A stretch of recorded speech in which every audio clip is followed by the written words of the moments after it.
ব্রাহ্মণ তুমি নও পুত্র, বলো কি তোমার পরিচয়? কোন ব্রাহ্মণ সন্তান নিজের দেহে বজ্রকীট দংশনের এত প্রবল যন্ত্রণা নিতে পারে না কখনো। বলো, বলো কে তুমি? আচার্য পরশুরাম চিৎকার করে উঠলেন। আমি মাটির দিকে চোখ নামিয়ে বলেছিলাম, আমি অধীরত সুতপুত্র, আমি রাধেয়, আমি বসু সেন। উনি চক্ষু রক্তবর্ণ করলেন, অভিশাপ রাখলেন আমার মাথায়। আমার সঙ্গে চলো না, ভুলে যাবে, ভুলে যাবে ব্রহ্মাস্ত্র প্রয়োগ, ভুলে যাবে বিশেষ সময়ে। হা আচার্যদেব, আপনি জগতের অন্যতম শ্রেষ্ঠ গুরু, শ্রেষ্ঠ ব্রাহ্মণ। আমার চোখে সূর্যের তেজ খুঁজে পেলেন না, আপনি উপলব্ধি করতে পারলেন না ভাস্কর ঔরস। সুতপুত্রত্বেই বিশ্বাস রাখলেন, কিসের আচার্য আপনি? দ্রোণাচার্য বলেছিলেন, ক্ষত্রিয়ের শ্রেষ্ঠ বীর হবে একমাত্র অর্জুন। আমার অস্ত্র শিক্ষা কেবলই বাল খিল্ল। তুমি হেসেছিলে অর্জুন। ওফ, কি ক্রূর সে হাসি! দ্রৌপদীর স্বয়ংবর সভায় ব্যর্থ আমি, বিজয়ী তুমি। দ্রৌপদী লাঞ্ছিত করল আমায়। আমার জীবনের প্রথম কামনা ছিনিয়ে নিয়ে গেলে তুমি। তারপর তারপর তার স্থান হলো পঞ্চজনে। কোন মন্দ আমি বলেছিলাম তার বস্ত্রহরণ সময়ে? এক স্বামী তো তার ছিল না। কেন প্রতিবাদ করনি অর্জুন তোমার মাতৃ আজ্ঞার? আমার চোখে দ্রৌপদী গণিকা, পঞ্চজনের গণিকা, গণিকাই। আর তোমরা, তোমরা যে তার বীর পতি সকল, কোন নীতিতে কোন সম্মানে পাশা খেলায় পণ রাখো নিজের স্ত্রীকে? কোন ধর্মের দোহাইয়ে স্থির থাকো বস্ত্রহরণ অনুষ্ঠানে? আমি মনের ঘৃণা ব্যক্ত করেই ঘৃণিত পুরুষ হয়ে গেলাম। আর তোমরা, তুমি অর্জুন, যার হাত ধরে দ্রৌপদী প্রবেশ করেছিল দাম্পত্যে, তোমরা হয়ে গেলে নিরপরাধ। ধিক তোমাদের, ধিক তোমাদের আভিজাত্যে, ধিক নারী জাতির এমন বীর পতিদের। গান্ডীব তুলেছ অর্জুন, অঞ্জলিক নিয়েছ হাতে, এই তো সময় তোমার। কোথা সে ব্রাহ্মণ? আমি তার গাভীকে হত্যা করেছিলাম অজান্তে। তিনি অভিশাপ দিয়েছিলেন, মেদিনী গ্রাস করবে আমার রথের চাকা, অসহায় হয়ে পড়ব আমি।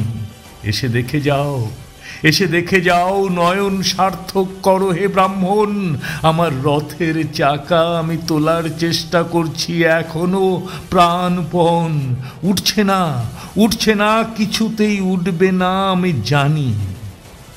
কৃষ্ণ তোমায় স্মরণ করিয়ে দিচ্ছে তোমার পুত্র অভিমন্যুর মৃত্যু, ঘটোৎকোচের আর্তচিৎকার, আমার অনৈতিক আচরণ।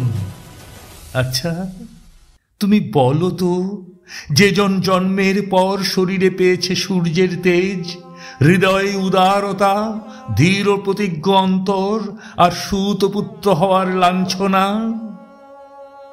তার উপরেই কেন থাকবে নীতি রক্ষার দায়?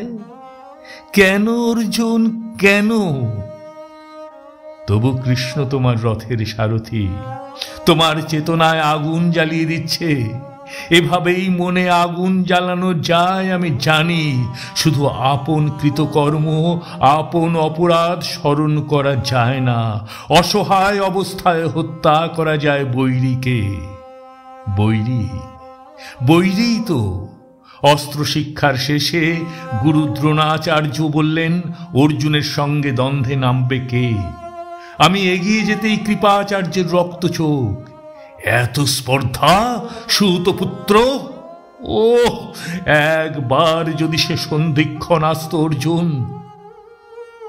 দুর্যোধন এসে আমার যন্ত্রণা প্রশমিত করে কাঁধে হাত রাখলেন, আমায় অঙ্গরাজ্যের রাজা করলেন। রাজা, হা হা, সেই বেতের পেটিকায় ভেসে যাওয়া, কবচ কুণ্ডল পরিহিত এক রত্তি অনাথ, অঙ্গরাজ্যে রাজপদে অভিষিক্ত। চিরস্থায়ী মিত্রতা স্থাপন ছাড়া কি আর অন্য প্রতিদান দিতে পারি? বলো বলো অর্জুন। তোমার দেরি হয়ে যাচ্ছে। ক্ষেপণ করো তীর, ছেদ করো আমার মস্তক। আমার কবচ কুণ্ডল থাকলে নিশ্চয়ই তুমি এই সুখের মুহূর্ত পেতে না ভ্রাতা। ভ্রাতা, হ্যাঁ ভ্রাতা, তুমি আমার ভ্রাতা। আমি জানি জানি, আমার গর্ভধারিণী নিজে বলেছেন গতকাল সন্ধ্যায়। আঁচল পেতে গর্ভের ঋণ ভিক্ষে করেছেন, তোমাদের পক্ষে যোগদান করতে বলেছেন। পুত্রেষ্টি মন্ত্রের অপপ্রয়োগ করে একজন জারদ জন্মদানের কথা স্বীকার করে ভীষণ কান্নায় ভেঙে পড়েছেন। সেই কান্নায় ভয় দেখেছি আমি, সেই কান্নায় ভয় দেখেছি আমি অর্জুন। আমি যে সূর্যের সন্তান, তোমাদের মঙ্গল কামনায় তাই আমার জন্মদাত্রী আমার মা হতে চেয়েছেন এত পরে। কিন্তু আমার কি লাভ তাতে? আর কি বা প্রয়োজন এখন এই অযাচিত মাতৃত্বের? ফিরে কি পাবো সেই আচার্যের অভিশাপ দেওয়ার মুহূর্ত? আমি তার শাপ দেওয়ার আগেই তার সামনে মাথা উন্নত করে বলতে পারবো, মহর্ষি আমি কৌন্তেয়। দ্রৌপদীর চোখে চোখ রেখে বলতে পারবো, আমি তোমার ঘৃণার পাত্র নই, সূর্যপুত্র আমি ক্ষত্রিয় জাত ও সর্বশ্রেষ্ঠ বীর। আমার বাহুতে এসো। না না, এসব কিছুই পারবো না। তাই আমি অধিরথ আর রাধার সন্তান, আমি সূতপুত্র অর্জুন। এই দেখো, অহেতুক দুর্বল হচ্ছ কেন তুমি? তোমার পিতা ইন্দ্র যেদিন আমার কাছে আমার কবচ কুণ্ডল চাইলেন, আমি সেদিনই বুঝেছিলাম আমার অন্তিম ঘনিয়ে আসছে শীঘ্রই। তা এখন সমাগত। তুমি বিলম্ব করো না অধিক। ওই গান্ডীব থেকে বের হয়ে আসুক আমার মৃত্যু। মেদিনী আমার ছিন্ন মস্তকে হাত রেখে পরম নিদ্রার গান শোনাক। আমার মাতা রাধা পুত্রশোকে বিদীর্ণ করুক আকাশ বাতাস। লুকিয়ে দু এক ফোঁটা অশ্রুমোচন করুন পাণ্ডব জননী কুন্তী। স্বর্গে সাক্ষাৎ হবে পুনরায় আমাদের। তুমি ক্ষমা ভিক্ষে করবে আমার কাছে। যুধিষ্ঠির বলবে, তুমি জ্যেষ্ঠ ভ্রাতা, এ স্বর্গ সংসারে তুমি সিংহাসনের অধিকারী। মাতা কুন্তী ক্রোর পেতে আমায় ডাকবেন, বলবেন, বাছা তোর যন্ত্রণা মিটিয়ে দিয়ে আয়। আমি ছুটে যাব সুত গৃহে। রাধা মায়ের শুষ্ক স্তনে মুখ গুঁজে মাতৃত্ব পান করে নেব। চিৎকার করে বলবো, আমি রাধেয়, আমি রাধেয়, আমি রাধেয়, আমি সূতপুত্র, আমি বসুসেন।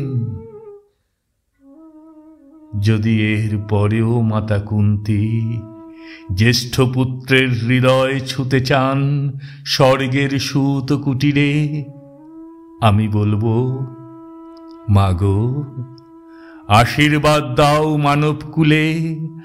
আর কোনো মাতা কুমারী কালে সূর্যের জন্মের পরে তাকে বেতের পেটিকায় ভাসিয়ে না দেন স্রোতের ঠিকানায়। মেরুদণ্ডের ঋজুতায় দাঁড়িয়ে সে মাতা পরিচয় দিন, আমি কর্ণের মাতা, আমি কর্ণের মাতা, আমি কর্ণের মাতা।